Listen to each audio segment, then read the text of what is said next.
بسم اللہ الرحمن الرحیم۔ سامعین مکرم، آج ہم جس موضوع پر بات کر رہے ہیں کہ آج ہم اپنے موضوع میں آج غسل کا طریقہ بتانے جا رہے ہیں۔ یعنی اگر کسی مرد پر غسل فرض ہو جائے یا عورت پر غسل فرض ہو جائے تو غسل کا طریقہ کیا ہے، آج ہم غسل کا صحیح طریقہ آپ کو بتانے جا رہے ہیں۔ تو انشاءاللہ العزیز آپ کو یہ غسل کا طریقہ اور اچھے طریقے سے اور خوبصورت طریقے سے سمجھائیں گے۔ اور دیکھیں، سب سے پہلی بات تو یہ ہے کہ جب انسان پر غسل فرض ہو جاتا ہے، وہ مرد ہو یا عورت ہو، کسی پر بھی غسل فرض ہوتا ہے تو سب سے پہلی بات تو یہ ہے کہ جہاں نجاست لگی جاتی ہے تو اس نجاست کو اچھے طریقے سے صاف کرنا، اچھے طریقے سے دھونا۔ اور اس کے بعد ایسا ہے کہ آپ جیسے ایک نماز کا وضو کرتے ہیں، اگر وضو کی صورت میں کر لیں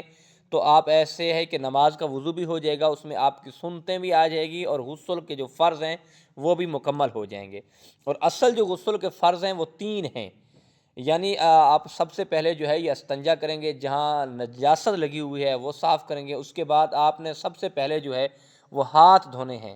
ہاتھ دھونے کے بعد پھر آپ نے 3 بار کلی کرنی ہے، اور 3 بار کلی کرنے کے بعد پھر 3 بار ناک میں پانی ڈالنا ہے۔ لیکن کلی اچھے طریقے سے کرنی ہے، یعنی غرارے کرنے ہیں تو پھر اچھے طریقے سے کریں۔ اور اس کے بعد جب ناک میں پانی ڈالیں تو ناک کی جو نرم ہڈی ہے یہاں تک پانی پہنچانا لازمی ہے۔ اور اس کے بعد اچھے طریقے سے 3 بار ناک میں پانی ڈالیں، اور 3 بار ناک میں پانی ڈالنے کے بعد اور پھر 3 بار دائیں طرف اپنے جسم پر پانی ڈالیں، اور پھر 3 بار بائیں طرف پہ اپنے جسم پہ پانی ڈالیں، اور پھر اسی طرح پورے جسم پر پانی ڈالیں۔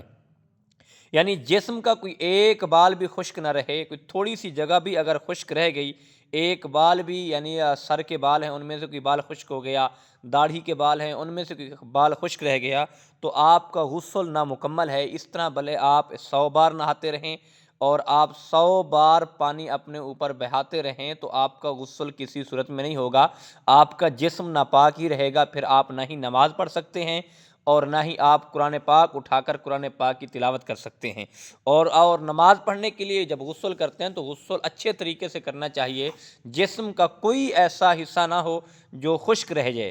وہ بال ہو یا کسی جگہ سے بھی تھوڑی سی جگہ بھی خشک رہ گئی، اس پہ پانی نہ پہنچا تو آپ کا غسل مکمل نہیں ہوگا۔ اگر ہاں آپ نے جیسے غسل کیا، ہاتھ دھوئے، پھر کلی کی، غرارے کیے، ناک میں پانی ڈالا، پھر چہرہ دھو لیا، پھر سر کا بازو دھوئے، سر کا مسح کیا اور پاؤں دھوئے، یعنی جیسے نماز کا وضو کرتے ہیں، اس صورت میں اگر ہم وضو مکمل کر لیں گے تو ہم پھر اسی وضو کے ساتھ نماز پڑھ سکتے ہیں اور قرآن پاک کی تلاوت بھی کر سکتے ہیں، کیونکہ وضو ہم نے مکمل کر لیا ہے۔ اور مکمل کرنے کے بعد اور پھر ہم اچھے لباس پہنے، صاف ستھرے کپڑے پہن کر پھر ہم نماز بھی پڑھ سکتے ہیں، قرآن پاک کی تلاوت بھی کر سکتے ہیں، اور ایسا کرنا چاہیے۔ پھر اس لیے یہ ضروری نہیں ہے کہ آپ دوبارہ وضو کریں گے، اگر دوبارہ وضو نہیں کریں گے تو آپ کی نماز نہیں ہوگی، نہ ہی آپ قرآن پاک کی تلاوت کر سکتے ہیں، تو ایسا ہرگز نہیں ہے۔ اگر آپ نے اچھے طریقے سے وضو کر لیا ہے تو اسی وضو کے ساتھ آپ نماز بھی پڑھ سکتے ہیں، آپ قرآن پاک کی تلاوت بھی کر سکتے ہیں، اور دیگر ذکر و اذکار جو بھی کرنا چاہیں تو کر سکتے ہیں۔